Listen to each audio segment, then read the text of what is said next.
आज की वीडियो में हम Delhi police practice paper set 7 को सोल्व करेंगे।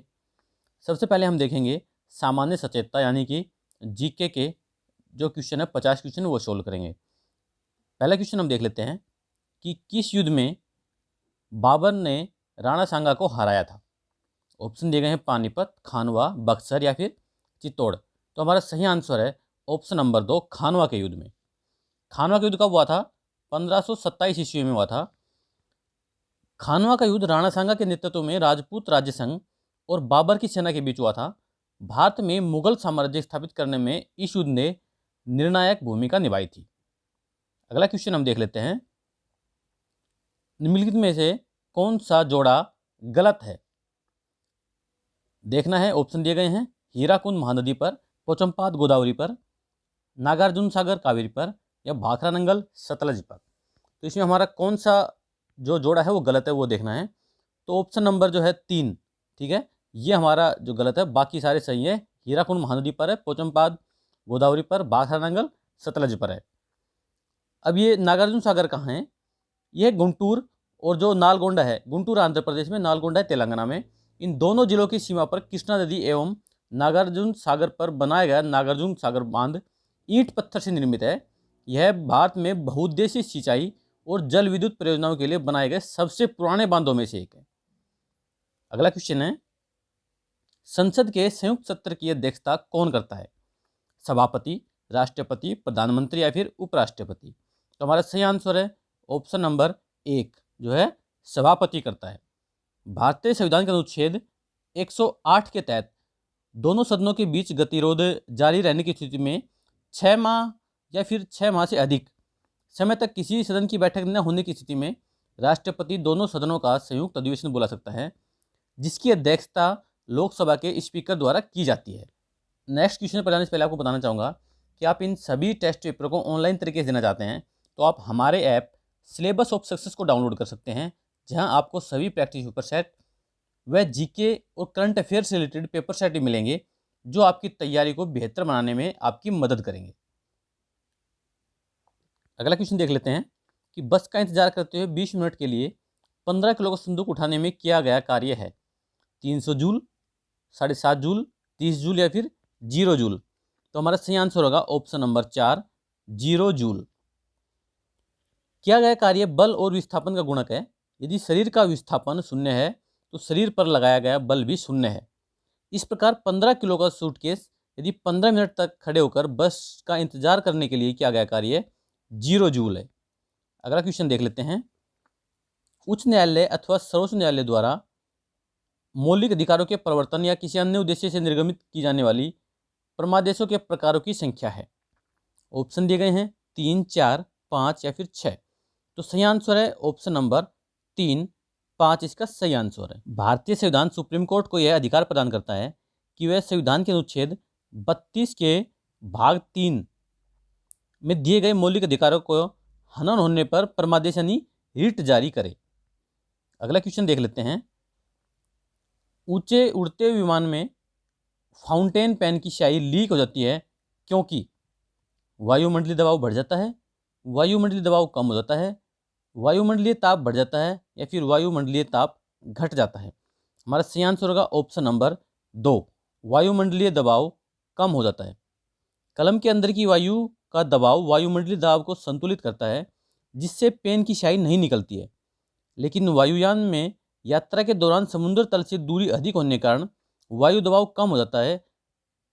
वायु दबाव को समान बनाने के प्रयास में पेन की स्याही लीक हो जाती है।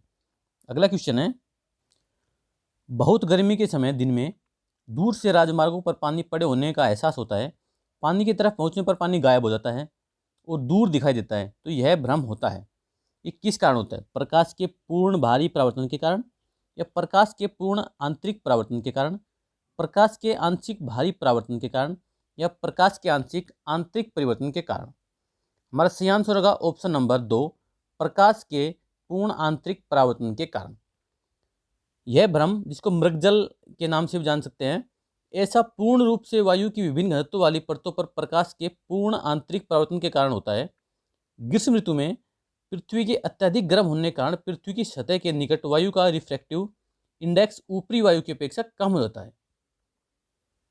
अगला क्वेश्चन है, संतोष ट्रॉफी संबंधित है फुटबॉल, हॉकी, टेबल टेनिस या फिर भारोत्तोलन। हमारा सही आंसर है ऑप्शन नंबर 1, फुटबॉल से संबंधित है। संतोष ट्रॉफी प्रतिवर्ष आयोजित किया जाने वाला भारतीय फुटबॉल टूर्नामेंट है। यह टूर्नामेंट राज्यों और सरकारी संस्थाओं की विभिन्न टीमों के बीच खेला जाता है। संतोष, ठीक है, ये संतोष जो है अब बांग्लादेश में स्थित है। संतोष जो जगह है, यहाँ के राजा मनमथ राय चौधरी के नाम पर इस टूर्नामेंट का नाम संतोष ट्रॉफी रखा गया था और इसका सर्वप्रथम आयोजन 1941 में किया गया था। अगला क्वेश्चन हम देख लेते हैं कि लोकसभा का सत्र न्यूनतम बुलाया जाता है वर्ष में 1 बार, वर्ष में 2 बार, 3 बार या फिर 4 बार। तो सही आंसर है ऑप्शन नंबर 2, वर्ष में 2 बार बुलाया जाता है। संसद की बैठक एक वर्ष में कम से कम 2 बार अवश्य होनी चाहिए। दोनों अधिवेशनों के बीच में 6 माह से अधिक का अंतर नहीं होना चाहिए। भारत में प्रतिवर्ष संसद के 3 अधिवेशन, बजट अधिवेशन, मानसून अधिवेशन और शीत अधिवेशन होते हैं। अगला क्वेश्चन है, कौन सा सिद्धांत यह वर्णित करता है कि जब एक पिन अंशतः या पूर्णतः तरल में डुबाई जाती है तो तरल द्वारा विस्थापित भार के बराबर एक ऊपरी प्रतिबल अनुभव करती है? न्यूटन का, पास्कल का, आर्किमिडीज का या फिर हुक्स का? तो सही आंसर है ऑप्शन नंबर 3, आर्किमिडीज का। आर्किमिडीज का सिद्धांत, जब कोई वस्तु किसी द्रव में पूरी तरह अथवा आंशिक रूप से डुबोई जाती है तो उसके भार में आभासी कमी होती है। भार में यह आभासी कमी वस्तु द्वारा हटाए गए द्रव के भार के बराबर होती है। अगला क्वेश्चन देख लेते हैं, निम्नलिखित को सुमेलित करें। ठीक है, सूची ए और सूची बी दी गई है, इनको हमें आपस में देखना है कि कौन किससे मैच हो रहा है। तो यहाँ हमारा सही आंसर होगा ऑप्शन नंबर 3। तो इस तरीके से ये सारे मैच हो रहे हैं।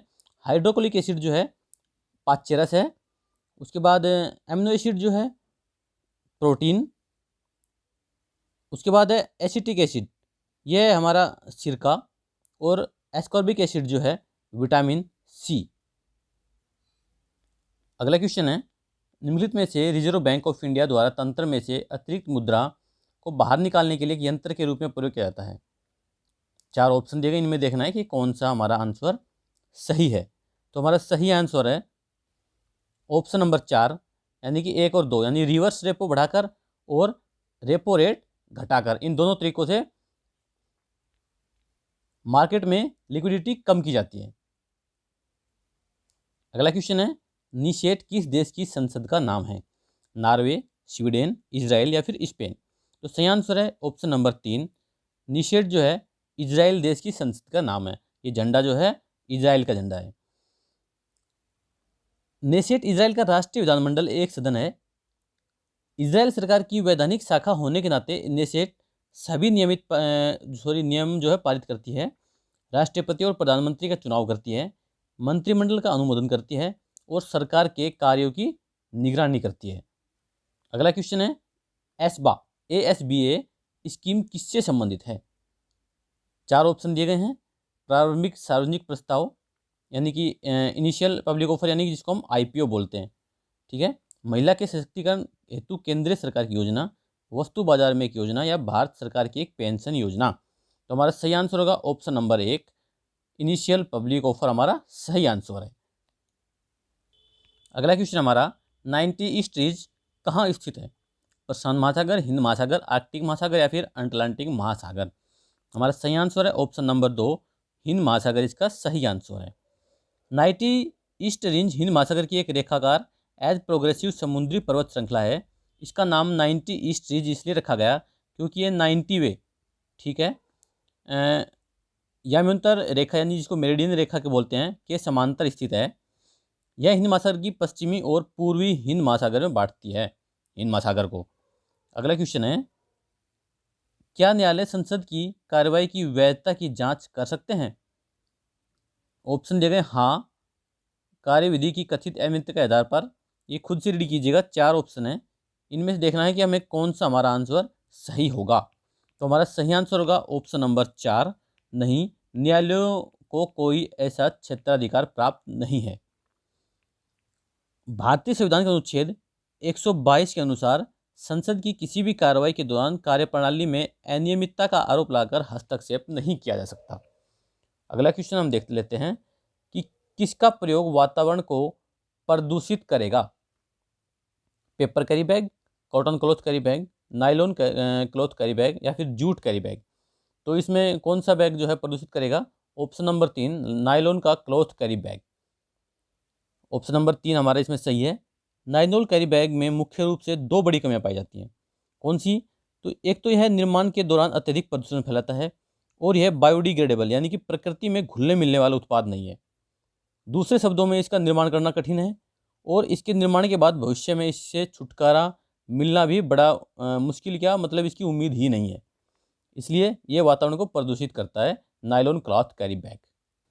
अगला क्वेश्चन है, जब कोयला या पेट्रोलियम आधारित इंजन जलाया जाता है, दाह्यता से उत्पाद उत्पन्न होता है। इन ईंधनों के सभी उत्पादों के दाह्यता से निम्नलिखित में से कौन सा वातावरण को प्रभावित नहीं करता है? जल, सल्फर डाइऑक्साइड, कार्बन डाइऑक्साइड या फिर नाइट्रोजन ऑक्साइड। तो हमारा सही आंसर है ऑप्शन नंबर 1 जल। जीवाश्म ईंधन का दहन एसिडिक ऑक्साइड के निर्माण को बढ़ावा देता है। अगला क्वेश्चन है, निम्नलिखित में से कौन रक्त में शामिल होता है? लाल रक्त कणिकाएं, श्वेत रक्त कणिकाएं, प्लेटलेट्स एवं प्लाज्मा या उपयुक्त सभी। तो हमारा सही आंसर है ऑप्शन नंबर 4 उपयुक्त सभी। रक्त में ये तीनों चीज़ें पाई जाती हैं।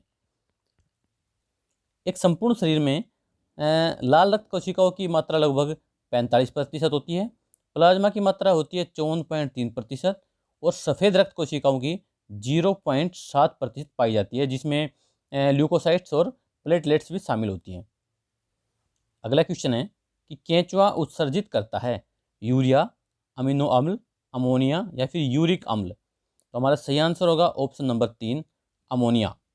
अर्थवार्म यानी केंचुआ जो होता है, जिसका अनुपात सतह से अधिक होता है, अवशिष्ट पदार्थ के रूप में नाइट्रोजन अपशिष्टों को अमोनिया गैस में उत्सर्जित करता है। तथापि ये अमीनोटैलिक और यूरियोटैलिक दोनों होते हैं। इस प्रकार ये अमोनिया और यूरिया दोनों का उत्सर्जन करते हैं। अगला क्वेश्चन है, सिली पद किस खेल से संबंधित है? गोल्फ, क्रिकेट, शतरंज या फिर मुक्केबाजी। तो हमारा सही आंसर है ऑप्शन नंबर 2 सिली जो है क्रिकेट से संबंधित है। क्रिकेट की भाषा में वह फील्डर जो ऑफ साइड पर विकेट के बहुत पास खड़ा होता है लेकिन स्क्वायर के थोड़ा आगे खड़ा होता है, उसे सिली पॉइंट कहते हैं।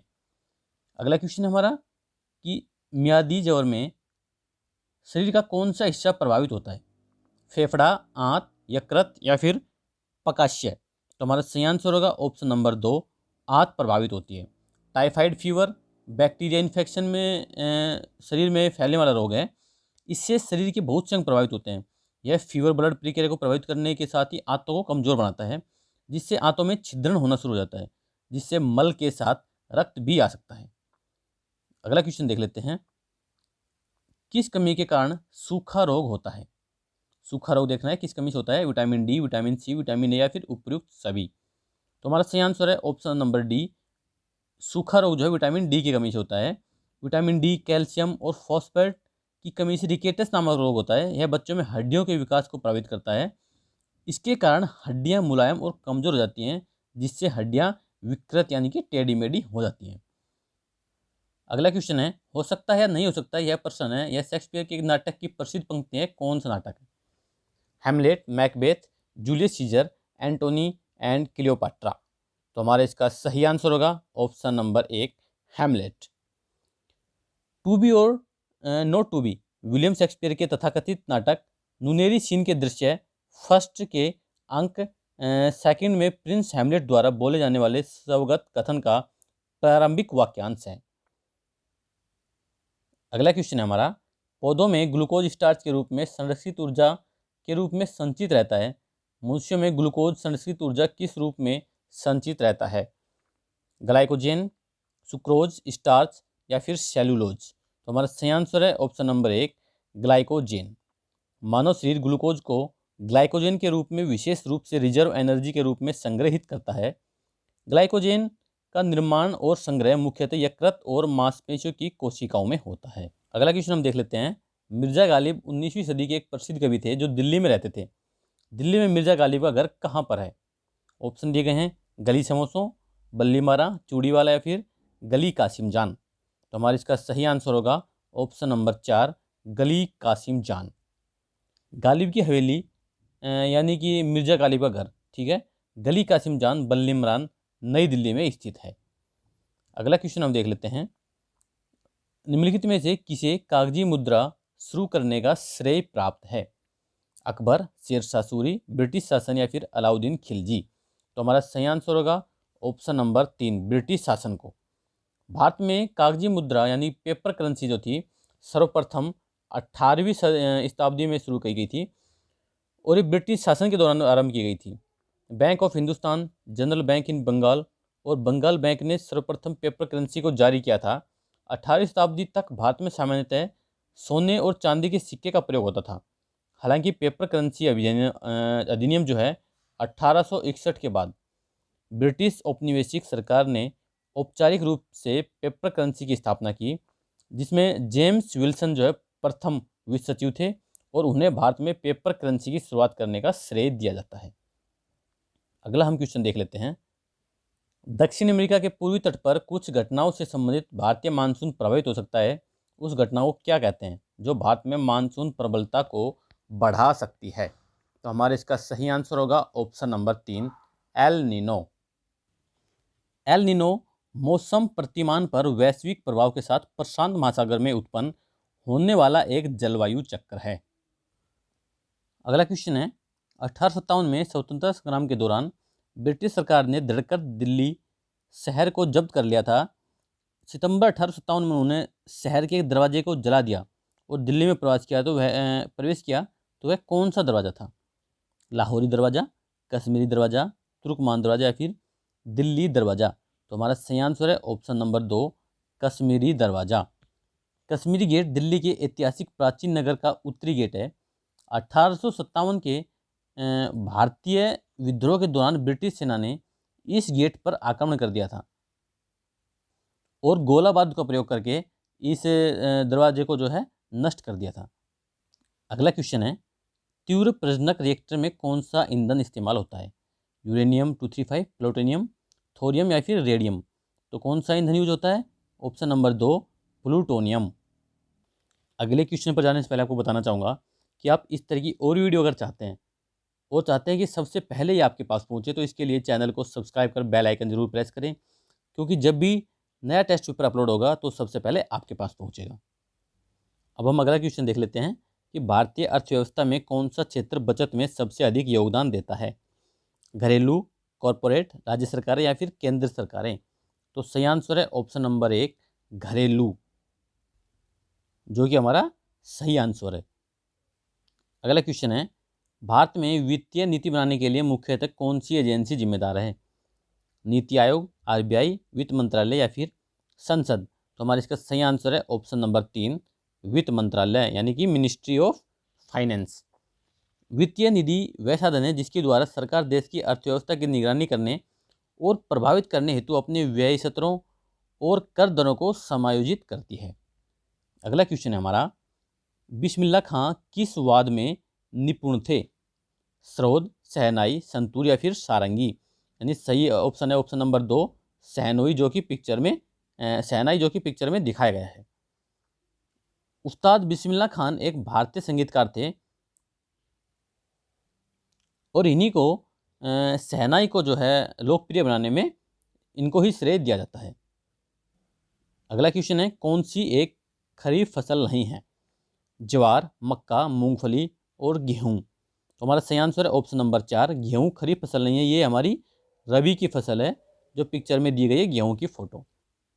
गेहूं कब बो जाता है? गेहूं जो है शीत ऋतु में बो जाता है और वसंत ऋतु में काट लिया जाता है। ज्वार, मक्का, मूंगफली ये तीनों हमारी खरीफ की फसलें हैं, गेहूं रबी की फसल है। अगला क्वेश्चन है, किस उपकरण में विद्युत चुम्बकीय अधिष्ठापन का नियम प्रयोग नहीं होता? विद्युत पंखा, जनित्र, विद्युत ओवन या फिर ट्यूबलाइट की चौक कॉइल? तो सही आंसर है ऑप्शन नंबर 3, विद्युत ओवन।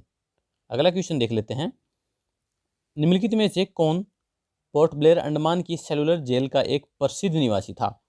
लोकमान्य तिलक, महात्मा गांधी, दामोदर सावरकर या फिर सुभाष चंद्र बोस? तो सही आंसर है ऑप्शन नंबर 3, दामोदर सावरकर।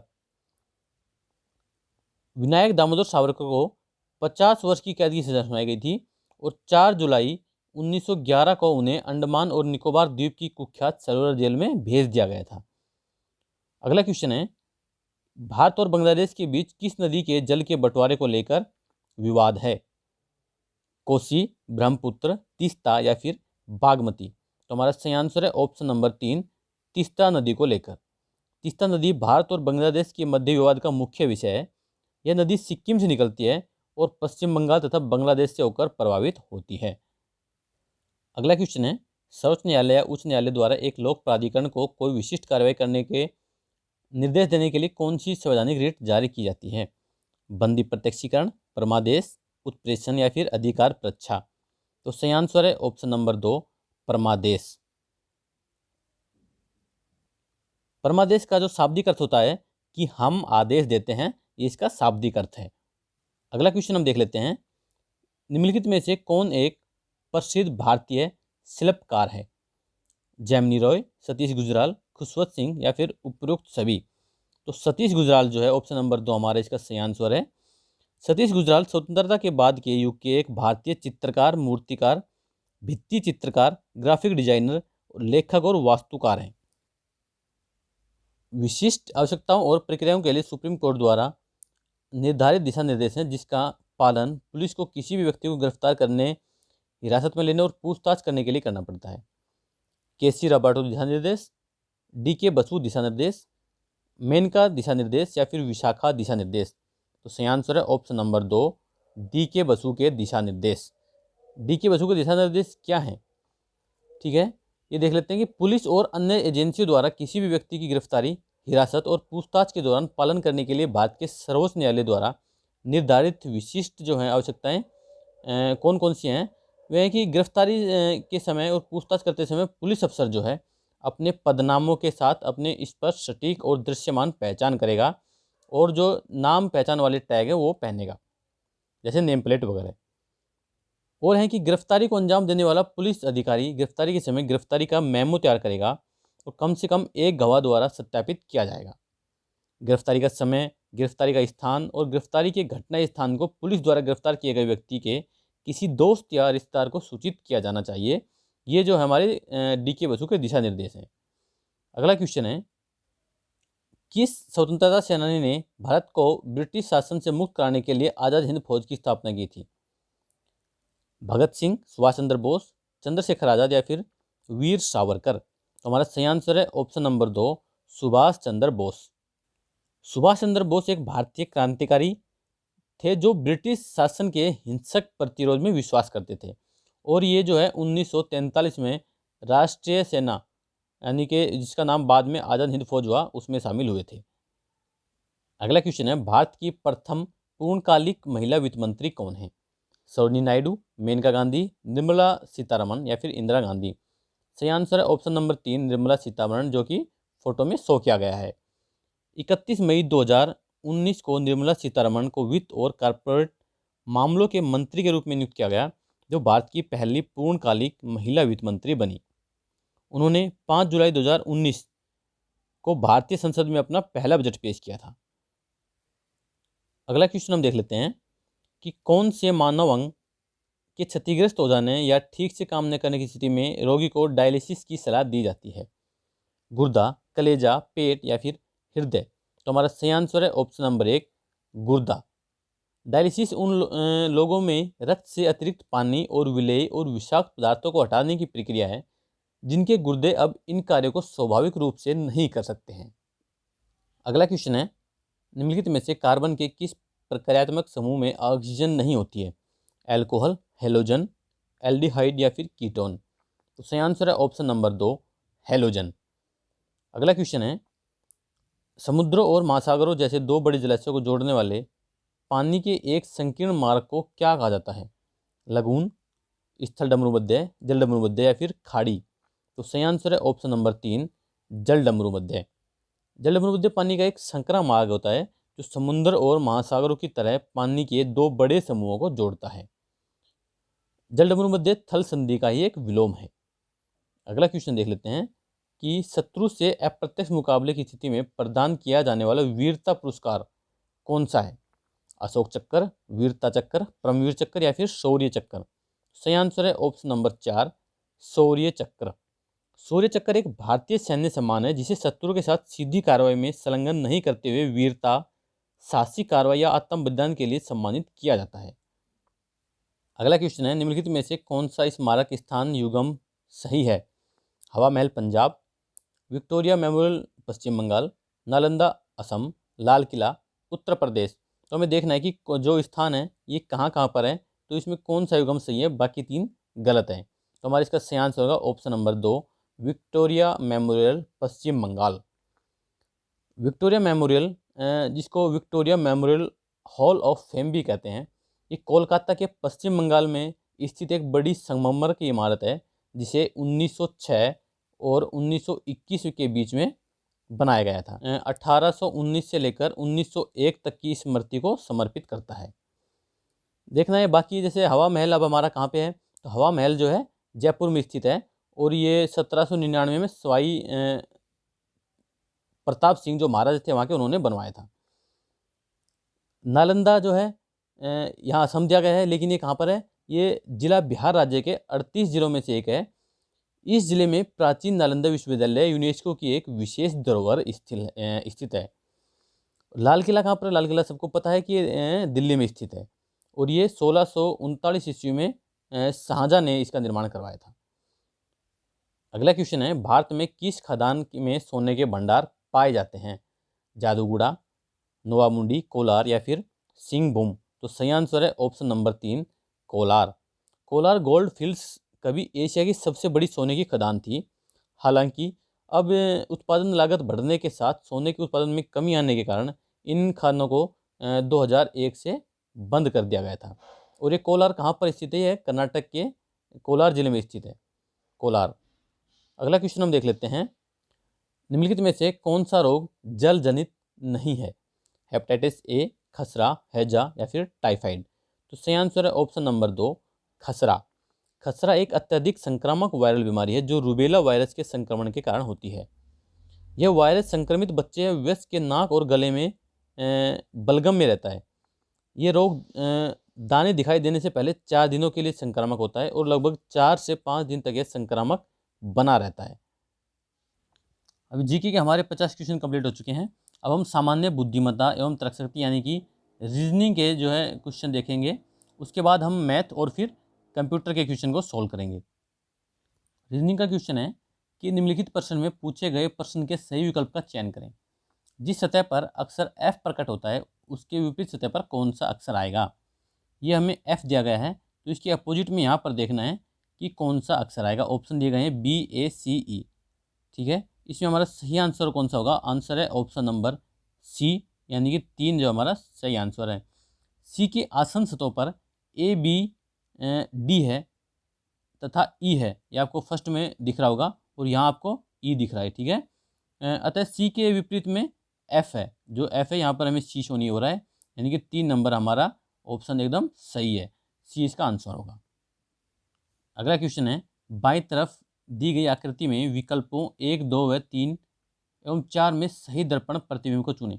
अगर हम इस आकृति को दर्पण प्रतिबिंब देखें तो कौन सा आंसर आएगा, हमें वो देखना है। 4 ऑप्शन दिए गए हैं, इसमें कौन सा आंसर सही होगा? तो इसमें सही आंसर होगा ऑप्शन नंबर 3 दर्पण प्रतिबिंब में शो करने पर। अगला क्वेश्चन हम देख लेते हैं, दी गई आकृति के विकल्पों 1, 2, 3 व 4 में सही दर्पण प्रतिबिंब को चुनें। अभी हमें आकृति दी गई है, 4 ऑप्शन दिए गए हैं, इसमें देखना है कि कौन सा आंसर सही होगा। जैसे आपने इससे पहले वाला क्वेश्चन जो किया है उसको आपने सोल्व किया है, हमने आंसर बताया था, इसको आप खुद से सोल्व करना है कि इसका क्या आंसर आएगा और हमें इसको कमेंट बॉक्स में बताना है। ये आपके लिए क्वेश्चन है, आपके लिए होमवर्क है। अगला क्वेश्चन हम देखेंगे, यदि एंट का कोड TNA है तो डिन का कोड क्या होगा? ऑप्शन दिए गए 4, इनमें से देखना है कौन सा आंसर सही है। तो हमारा सही आंसर होगा ऑप्शन नंबर 2 डिन का कोड NID होगा। जैसे कि ANT को उल्टा करके यहाँ लिखा गया है TNA, तो ऐसे ही डिन को उल्टा करेंगे तो हमारा NID यानी कि हमारा सेकंड ऑप्शन जो है सही होगा। अगला क्वेश्चन है, निम्न प्रश्न में वैकल्पिक आकृतियों में कौन सी आकृति दिए गए आकृति पैटर्न को पूरा करेगी? इस आकृति में यहाँ हमें देखना है कि जो ब्लैंक्स आकृति है यहाँ पर हमारा कौन सा ऑप्शन सही सटीक होगा। 4 ऑप्शन दिए गए हैं, तो इसमें देखने पर हमारा सही आंसर होगा ऑप्शन नंबर 4। अगर हम इस आकृति को यहाँ सेट करेंगे तो हमारी पूर्ण आकृति बन जाएगी, यानी कि ऑप्शन नंबर 4 हमारा इसका सही आंसर है। अगला क्वेश्चन देखते हैं। एक आदमी का परिचय देते हुए एक महिला ने कहा, वह मेरी माँ की माँ का इकलौता पुत्र है। महिला का उस आदमी से क्या संबंध है? माँ, चचेरी बहन, भतीजी या फिर चाची? तो हमारा इसका सही आंसर है ऑप्शन नंबर 3, भतीजी। क्वेश्चन में बताया गया है, जैसे कि माता की माता का अर्थ हुआ नानी, नानी के इकलौते पुत्र का अर्थ हुआ मामा, अतः वह महिला उस व्यक्ति की भगिनी है, यानी कि विकल्पों में जो दिया गया है भतीजी, ये हमारे इसका सही आंसर है। अगला हम क्वेश्चन देख लेते हैं। दी गई आकृति की लुप्त संख्या का पता लगाइए। एक आकृति दी गई है, इसमें क्वेश्चन मार्क जगह देखना है हमें क्या है। अच्छा, हमारा एक जो है ऑप्शन मिस हो गया है। एक ऑप्शन है यहाँ पर हमारा, हम रख लेते हैं इसको 13, ठीक है, ये हमारा 1 नंबर ऑप्शन है। अभी आपको ये सोल्व करना है। अगर आप इस तरह की जो आकृतियों वाले जो हमारे क्वेश्चन आते हैं जिसमें लुप्त संख्या का पता करना था, इसके लिए हमने एक सेपरेट वीडियो बनाई है, लिंक आपको डिस्क्रिप्शन मिल जाएगा, वहाँ जाकर आप उस वीडियो को देखिए। शायद ही उसके बाद आप कोई क्वेश्चन गलत कर पाएँ, क्योंकि हमने उसमें सभी तरीकों को उसमें सही तरीके से समझाया गया है इन क्वेश्चनों को सोल्व करने के लिए, ठीक है। तो इसमें आप देखेंगे कि हमें पहले देखना है कि 7, 2 और 3 कैसे बनकर 42 बने हैं, 9, 1 और 2 कैसे बनकर 18 बने हैं। तो ऐसे ही 5, -2 और -3 बनकर ये हमारा क्या हमारा इसका आंसर आएगा। क्वेश्चन मार्क की जगह देखना है कि कौन से ऑप्शन हमारे सटीक होंगे। तो इसमें कैसे किया गया है, इसमें किया गया है 7 × 2 × 3, ठीक है। अगर हम ऐसे इनको करेंगे तो हमारा सही हमारा ये आ जाएगा 42। ऐसे नेक्स्ट में बताया है 9 × 1 × 2 = हो जाएगा हमारा 18। तो ऐसे अगर हम इसको सोल्व करेंगे तो हमारा इसका सही आंसर आएगा ऑप्शन नंबर 3, 30। ये हमारा सही आंसर है। आप इसको खुद से सोल्व कीजिएगा। अगला क्वेश्चन हम देख लेते हैं। निम्न प्रश्न में यदि अनुक्रम बनाए रखा जाए तो ऊपर दी गई समस्या आकृतियों के बाद नीचे दी गई 4 उत्तर आकृतियों में कौन सी आकृति आएगी? तो समस्या आकृति है, हमारा प्रश्न की जो आकृति दी गई है। देखना है कि अगर इनको ऐसे आगे बढ़ाएं तो हमारा कौन सा इसका ऑप्शन जो है सटीक इसमें बैठेगा। तो हमारा इसका सही आंसर होगा ऑप्शन नंबर 4। ये आकृति जो है हमारी यहाँ पर सही फिट होगी। प्रत्येक अगली आकृति में पूर्ववर्ती डिजाइनें करीब जो है 90 डिग्री वर्मावर्त घूम रही हैं तथा वर्मावर्त दिशा में एकांतर क्रम में डिजाइनें सी तथा आई जुड़ रही हैं। अगला क्वेश्चन हम देख लेते हैं। निम्नलिखित प्रश्न में वह विकल्प चुनें जिससे दी गई श्रृंखला जारी रहती है, ठीक है। एक श्रृंखला दी गई है, हमें देखना है कि श्रृंखला कैसे बन रही है और क्वेश्चन मार्क की जगह हमारा कौन सा जो ऑप्शन सटीक होगा, ठीक है। अगर इसको सोल्व करने पर हम देखेंगे कि ऑप्शन नंबर 4 जो है हमारे इसका सही सटीक आंसर हो रहा है क्वेश्चन मार्क की जगह। ये कैसे बन रहा है? ये सबसे पहले इसमें क्या जा रहा है, बी में अगर हम 4 जोड़ेंगे तो हमारा बनेगा एफ, ठीक है। और एफ में अगर हम 4 जोड़ेंगे तो हमारा बनेगा ये जे, और जे में फिर से हम अगर हम +4 करेंगे तो हमारा बनेगा एन। तो इस तरीके से बना गया है। और एन में हम अगर 4 जोड़ेंगे तो हमारा आ जाएगा ये आर। ये हमारा ऐसे ही रखा गया है, ठीक है। उसके बाद देखना है एफ, जे, एन और आर, इनमें भी 4 जोड़े गए हैं। तो आर के बाद अगर हम 4 जोड़ेंगे तो हमारा वी आएगा, जो कि हमारा 4 ऑप्शन में दिया गया है। ये हमारा सही आंसर है। अगला क्वेश्चन है, नीचे दिए गए प्रत्येक प्रश्न में दिए गए विकल्पों में से संबंधित अक्षर चुनिए, ठीक है। ये बनाया गया है, इस वर्ड से ये वर्ड बना है, तो इससे क्वेश्चन मार्क की जगह क्या बनेगा ये हमें ऑप्शन में से देखना है। तो हमारा सही आंसर होगा इसमें इसकी जगह बनेगा हमारा ऑब्जेक्ट, ठीक है। ये कैसे बना गया है, जैसे इसमें देखेंगे हम कि इन सभी वर्डों को जो है उल्टा करके रॉकेट लिखा गया है। तो ऐसे अगर इन सभी वर्डों को हम उल्टा करके लिखेंगे तो हमारा ऑब्जेक्ट बनेगा, जो कि हमारा क्वेश्चन मार्क जगह आएगा और सही आंसर होगा। अगला क्वेश्चन है, नीचे एक संख्या श्रृंखला दी गई है जिसमें एक संख्या लुप्त है, दिए गए विकल्पों में सही संख्या को चुनिए और श्रृंखला पूरी हो जाए। तो हमें देखना है क्वेश्चन मार्क है, यहाँ संख्या लुप्त है, देखना है कि यहाँ पर कौन सा ऑप्शन आएगा। ऑप्शन दिए गए 28, 36, 46 और 38। हमारा इसका सही आंसर होगा ऑप्शन नंबर 2, यानी कि 36 आएगा क्वेश्चन मार्क की जगह, ठीक है। ये कैसे सोल्व किया गया है? पहले किया गया है 4 × 2 = हमारा 8 हो गया, 8 × 3 किया गया तो 24 हो गया, ओके। फिर 24 को डिवाइड 2 से किया गया तो हमारा 12 आया। फिर 12 को × 3 किया गया तो हमारा 36 आया। 36 को हम वापस 2 से डिवाइड करेंगे तो हमारा 18 आएगा, और 18 को वापस हम 3 से करेंगे मल्टीप्लाई तो हमारा 54 आएगा। इस तरीके से हमारा ये सोल्व किया गया है। अगला क्वेश्चन है, इस आकृति में 9 खंड है, यदि किसी भी आसन खंड में एक जैसा रंग नहीं किया जाना है तो पूरी आकृति को रंगने के लिए कम से कम कितने रंगों की जरूरत पड़ेगी। आकृति दी गई है, देखना है ऑप्शन दिए गए हैं 2, 3, 4, 9, तो हमारा सही आंसर आएगा इसका ऑप्शन नंबर 3। ठीक है, अगला क्वेश्चन हम देख लेते हैं। निम्नलिखित शब्दों को शब्दकोश के क्रम में अनुसार व्यवस्थित करें। ठीक है, ये 5 हमें शब्द दिए गए हैं, इन्हें हमें डिक्शनरी के अनुसार सेट करना है और देखना है कि कौन सा हमारा आंसर सही है। तो सही आंसर आएगा हमारा ऑप्शन नंबर 1। इस तरीके से हमारे ये डिक्शनरी के अनुसार सही सेट हो जाएंगे। अगला क्वेश्चन देख लेते हैं। इस श्रृंखला में आप अक्षर के नमूने देखेंगे। श्रृंखला के मध्य में या श्रृंखला के अंत में खाली स्थान को भरिए। तो मध्य में हमें एक खाली स्थान दिया गया है, क्वेश्चन मार्क दिया गया है, यहाँ देखना है क्या आएगा। ऑप्शन दिए गए हैं 4, इनमें से सही ऑप्शन को चुनकर देखना है, क्वेश्चन मार्क की जगह फिल करना है। तो हमारे यहाँ सही आंसर होगा ऑप्शन नंबर 3। ठीक है, अब इस क्वेश्चन को खुद से आप सोल्व कीजिएगा और इन क्वेश्चनों में आगे जो भी क्वेश्चन आएंगे खुद से सोल्व कीजिएगा, मैं आपको आंसर बताते जाऊंगा। अगर हम ऐसे सभी क्वेश्चनों के सॉल्यूशन सोल्व करते जाएंगे तो वीडियो हमारी बहुत लंबी चली जाएगी।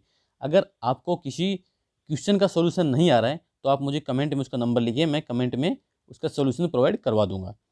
अगला क्वेश्चन हम देख लेते हैं।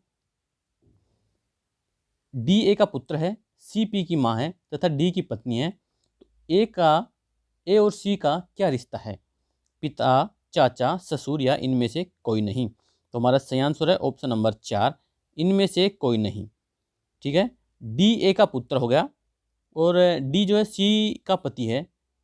ए का लिंग हमें ज्ञात नहीं है कि ए क्या है, मेल है या फीमेल है। ठीक है, अतः ए सी का ससुर या फिर सास है, इनमें से कंफर्म नहीं हो पा रहा है, इसलिए ऑप्शन नंबर आएगा डी, इनमें से कोई नहीं।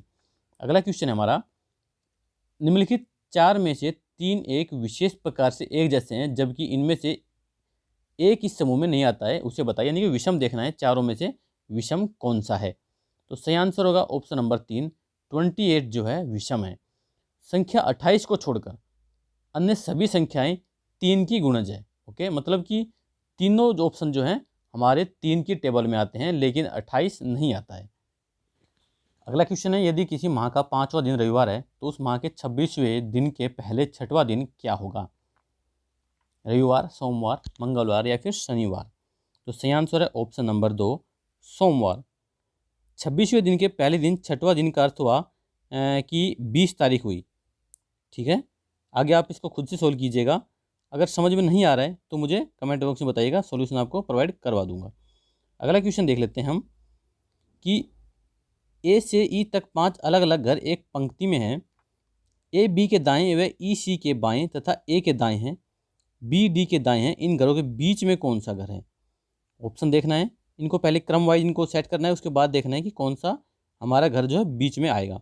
तो सही आंसर होगा ऑप्शन नंबर 1 जो है बीच में आएगा, ए घर। ठीक है, सीरीज ये इस तरीके से बनेगी, पहले डी, बी और फिर ए बनेगा जो कि हमारा बीच में होगा, ई और फिर सी आएगा। अगर इस तरीके से आपका भी सेट हो रहा है तो आपका सॉल्यूशन एकदम सही है। अगला क्वेश्चन है हमारा, निम्न दिए गए आकृतियों में से सही आकृति बताएं। ठीक है, देखना है कि कौन सा हमारा ऑप्शन इसका सही आंसर होगा। इन 4 ऑप्शनों में से आकृति दी गई है, इसमें से सही आकृति देखनी है कि क्वेश्चन मार्क की जगह इनमें से कौन सी आएगी, ये हमारा ऑप्शन में दिया गया है। तो इसका सही आंसर होगा ऑप्शन नंबर 2। ये जो 2 आकृति है क्वेश्चन मार्क की जगह एकदम सटीक होगी, सही आंसर होगा। अगला क्वेश्चन है, वेन आरेख का चयन करें जो दिए गए 3 वर्गों के बीच के संबंध को सर्वोत्तम दर्शाता है। Keyboard, monitor, mouse. ठीक है, ये कंप्यूटर के पार्ट दिए गए हैं। ठीक है, अब आपको देखना है कि कौन सा आरेख जिसको सही तरीके से दर्शाएगा। ऑप्शन दिए गए हैं 1, 2, 3, 4, इन 4 ऑप्शनों में से हमारा सही आंसर होगा ऑप्शन नंबर 4। ये जो है हमारा इसका सही आंसर होगा, क्योंकि ये तीनों जो है पार्ट हैं एक कंप्यूटर के। ठीक है, इसलिए इनको अलग अलग तरीके से दर्शाया गया है।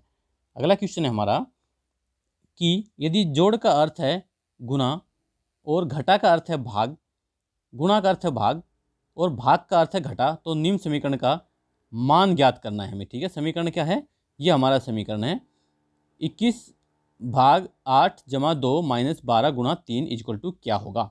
ऑप्शन दिए गए हैं 4, इनमें से सही आंसर को चुनना है। तो इसको सोल्व करने पर हमारा सही आंसर आएगा ऑप्शन नंबर 4, 9।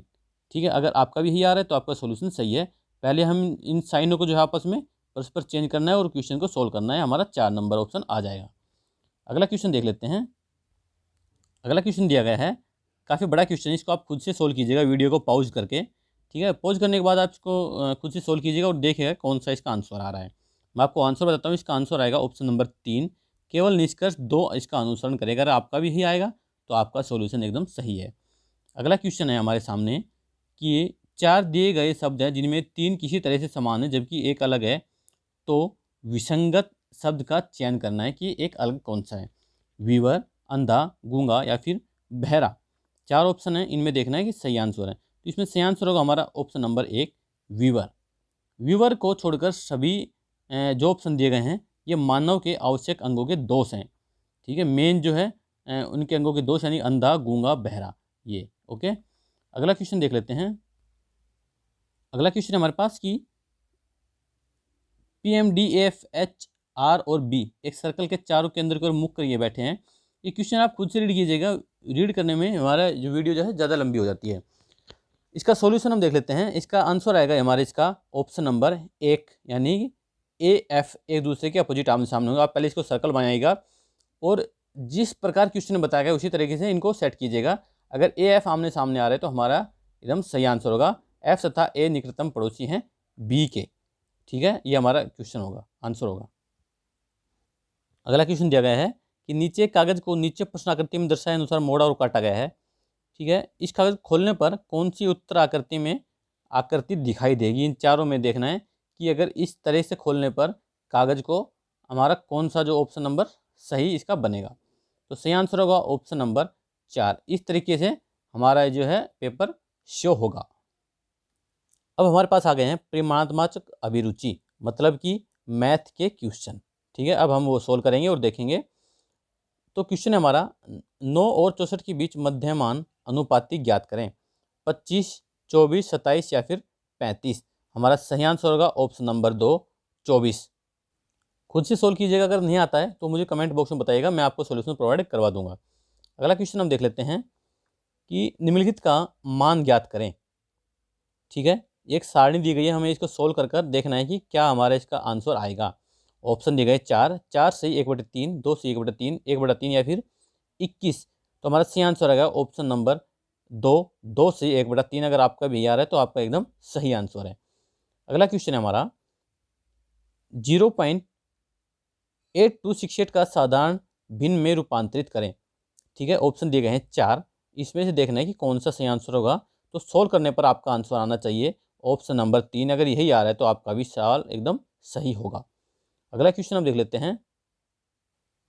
पहली 10 सम संख्याओं का औसत ज्ञात करें। 11, 12, 18 या फिर 9। तो हमारा सही आंसर होगा ऑप्शन नंबर 1। पहली 10 सम संख्याओं का औसत होगा 11। सोल्व करने का तरीका आपको पता होगा कि प्रथम n सम संख्या का औसत क्या होता है। इसका रूल होता है n+1। ठीक है, प्रथम सम संख्याओं का यानी कि प्रथम 10 पूछ रहा है तो 10 + 1 हमारा इसका 11 आंसर होगा, जो कि हमारा एकदम सही आंसर है। अगला क्वेश्चन है, एक व्यक्ति एक कलाई घड़ी का 500 रुपये में क्रय और फिर उसका 300 रुपये में विक्रय करता है, तो उसका हानि प्रतिशत ज्ञात करें। 30, 40, 35 या फिर 45। तो हमारा सही आंसर होगा ऑप्शन नंबर 2, 40। अगला क्वेश्चन है 10% प्रति वर्ष के चक्रवृद्धि ब्याज पर रखी गई 19,200 रुपये की धनराशि पर कितने वर्ष में 4,032 रुपये का ब्याज अर्जित होगा। तो ऑप्शन दिए गए हमारे पास 12% वर्ष, 2 से 5 वर्ष, 2 वर्ष या फिर 3 वर्ष। तो हमारा इसका सही आंसर होगा ऑप्शन नंबर 3, 2 वर्ष में। अगर आपका भी सॉल्यूशन के बाद यही आंसर है तो सही आंसर है। अगर समझ में नहीं आ रहा है तो हमें कमेंट बॉक्स में क्वेश्चन का नंबर जो है कमेंट कीजिएगा, हम आपको सॉल्यूशन कमेंट बॉक्स में प्रोवाइड करवा देंगे। अगला क्वेश्चन है 6 संख्या का औसत 30 है, यदि पहली 4 संख्या का औसत 25 और आखिरी 3 का औसत 35 है तो चौथी संख्या क्या है। 25, 30, 35 या फिर 40। हमारा सही आंसर होगा ऑप्शन नंबर 1, 25। अगला क्वेश्चन है दी गई आकृति में AOB एक सरल रेखा है, यानी कि एक क्वेश्चन दिया गया है, आपको देखना है कि कौन सा इस क्वेश्चन में सोल्व करने के बाद हमारा कौन सा ऑप्शन जो है सटीक सही होगा। तो इसका हमारा ऑप्शन आएगा 112 डिग्री। अगर आपका भी यही आएगा तो आपका सही आंसर होगा सोल्व करने के बाद। अगला क्वेश्चन है हमारे पास 927653, ठीक है, में 6 के स्थानिक मान और 9 के प्रत्यक्ष मान का योगफल ज्ञात करें। 608, 508, 509 या फिर 609। ठीक है, हमारा इसका सही आंसर होगा ऑप्शन नंबर 3, 609। अगला क्वेश्चन है हमारे पास, निम्न में से कौन इस संख्या को पूरी तरह भाज्य कर देगा। ठीक है, ऑप्शन देखना है कि कौन सा हमारा आंसर इसका सटीक होगा। तो हमारा सही आ गया ऑप्शन नंबर 2, यानी कि 10 जो है इसको पूरी तरह भाज्य कर देगा। अगला क्वेश्चन हमारे पास, 20 आदमी किसी कार्य के 1/3 हिस्से को 20 दिन में कर सकते हैं और कितने आदमी काम पर लगाए जाने चाहिए ताकि शेष काम 25 दिन में पूरा हो जाए। 15, 12, 18 या फिर 25। तो हमारा इसका सही आंसर होगा ऑप्शन नंबर 2, यानी कि 12 आदमी लगाएंगे तो ये काम 25 दिन में पूरा हो जाएगा। अगला क्वेश्चन है, एक कार 2 घंटे में 40 मिनट में 200 किलोमीटर की दूरी तय करती है, जबकि जीप वही दूरी 2 घंटे में तय करती है, यानी कि 200 किलोमीटर की दूरी है। तो दोनों की गति का अनुपात क्या होगा। ऑप्शन दिए गए हैं 3:4, 4:3, 4:5 या फिर 5:4। तो सही आंसर होगा ऑप्शन नंबर 1, 3:4। सोल्व कीजिएगा। अगर नहीं हो पा रहा है सोल्व आपसे तो हमें कमेंट में बताइएगा, हम आपको सॉल्यूशन प्रोवाइड करवा देंगे। अगला क्वेश्चन है, एक पिता और उसके पुत्री की आयु का योगफल इस समय 100 वर्ष है। 5 वर्ष पहले उनकी आयु का अनुपात 2:1 था। आज से 10 वर्ष पश्चात पिता और पुत्री की आयु का अनुपात ज्ञात करें। ठीक है, 4 ऑप्शन दिए गए हैं। तो इसमें हमारा जो सही आंसर होगा सोल्व करने के बाद ऑप्शन नंबर 2, 5:3। ठीक है, ये सही आंसर है। अगला क्वेश्चन है हमारा, प्रश्नवाचक का मान ज्ञात करें। ठीक है, एक समीकरण दिया गया है, इसमें देखना है कि जो क्वेश्चन मार्क दिया गया है इसकी जगह हमारे पास क्या इसका ऑप्शन आएगा जो इसको सटीक करेगा। 5, 7, 4 और 3। तो सोल्व करने के बाद हमारे पास सही आंसर आएगा ऑप्शन नंबर 1, 5, यानी क्वेश्चन मार्क की जगह हमारे पास 5 आएगा और जो इस श्रेणी क्रम को पूरा करेगा। अगला क्वेश्चन है, एक पेड़ की प्रतिवर्ष अपनी ऊंचाई के 1/8 भाग से बढ़ता है एक पेड़। यदि आज यह 64 सेंटीमीटर ऊंचाई है तो 2 वर्ष के बाद इसकी ऊंचाई कितनी होगी। 72 सेंटीमीटर, 74 सेंटीमीटर, 81 सेंटीमीटर या फिर 85 सेंटीमीटर। तो सही आंसर होगा ऑप्शन नंबर 3, 81 सेंटीमीटर। अगला क्वेश्चन है कंप्यूटर का। ठीक है, अब हम कंप्यूटर के क्वेश्चन जो है 10 क्वेश्चन बचे हैं वो सोल्व करेंगे। तो सबसे पहला क्वेश्चन देख लेते हैं कंप्यूटर का हम, कि कंप्यूटर का जनक किसे कहते हैं। Charles Babbage, Henry Becquerel, John Harrison या फिर चार्ल्स कैटरिंग। तो हमारा सही आंसर होगा ऑप्शन नंबर 1, चार्ल्स बेबेज को। अगले क्वेश्चन पर जाने से पहले आपको बताना चाहूँगा कि हमने इसी तरह से कंप्यूटर के क्वेश्चनों की 2 वीडियो बनाई है, पार्ट 1 और पार्ट 2, जिसमें 100 क्वेश्चन दिए गए हैं जो लास्ट किसी कंपटीशन एग्जाम में आए हुए हैं। ठीक है, उन इंपॉर्टेंट क्वेश्चनों को हमने उठाया और आपके लिए वीडियो बनाई है। लिंक डिस्क्रिप्शन में मिल जाएगा, वहाँ जाकर आप कंप्यूटर के क्वेश्चनों की वीडियो देख सकते हैं। अगला क्वेश्चन हम देख लेते हैं, बाइनरी डिजिटल कंप्यूटर में मशीनी भाषा बनती है 1 और 2 से, 0 और 1 से, 2 और 4 से, 3 और 5 से। तो हमारा इसका सही आंसर होगा ऑप्शन नंबर 2, 0 और 1 से। बाइनरी डिजिटल कंप्यूटर में मशीनी भाषा 0 और 1 से बनती है। अगला क्वेश्चन हम देख लेते हैं,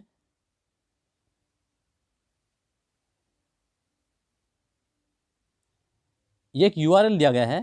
ठीक है, इस यूआरएल में HTTP चिन्हित अंश क्या है। मेजबान, क्षेत्र नाम, पूर्व संध्या या फिर ट्रांसफर नियमावली। तो हमारा इसका सही आंसर है ऑप्शन नंबर 4, ट्रांसफर नियमावली, TTP। ठीक है, ये जो TTP है चिन्हित अंश ट्रांसफर नियमावली को प्रदर्शित करता है। अगला क्वेश्चन हमारा, समय की एक अवधि के दौरान आप जितने वेबसाइट एवं पृष्ठ देखें उन सभी को प्रदर्शित करता है। Status bar, history list, task bar या फिर टूल बार। तो हमारा सही आंसर है ऑप्शन नंबर 4, टूल बार। समय की एक अवधि के दौरान जितने भी वेबसाइट एवं पृष्ठ देखे जाते हैं उन सभी को टास्क बार में प्रदर्शित करता है। अगला क्वेश्चन हमारे पास, कि HTML कोडिंग निम्नलिखित में से कौन से एप्लीकेशन का प्रयोग किया जाता है। नोटपैड, वर्डपैड, MS वर्ड या फिर वर्डिकॉन। तो हमारा सही आंसर होगा ऑप्शन नंबर 1, ठीक है, नोटपैड। HTML कोडिंग में नोटपैड का ही प्रयोग किया जाता है। अगला क्वेश्चन हमारे पास, शब्द रैम किसके लिए प्रयुक्त किया जाता है। Random awareness memory, readable memory, read any memory या फिर रैंडम एक्सेस मेमोरी। यानी कि रैम की हमें फुल फॉर्म देखनी है क्या है। तो इसका सही आंसर होगा ऑप्शन नंबर 4, रैम की फुल फॉर्म जो है रैंडम एक्सेस मेमोरी है। अगला क्वेश्चन है, किस प्रकार की युक्ति किसी कंप्यूटर प्रणाली में संघटकों एवं समर्थताओं यानी कैपेबिलिटीज़ को जोड़ने में उपभोक्ता को अनुमति देती है। System boards, storage devices, input devices या फिर एक्सपेंशन स्लॉट्स। सही आंसर है option number 1 system boards. System boards किसी कंप्यूटर प्रणाली में संगठनों एवं कैपेबिलिटीज़ को जोड़ने में उपभोक्ताओं को अनुमति देती है। अगला क्वेश्चन है हमारे पास कि सीपीयू का पूरा नाम क्या है। सीपीयू का नाम बताना है, क्या है नाम है।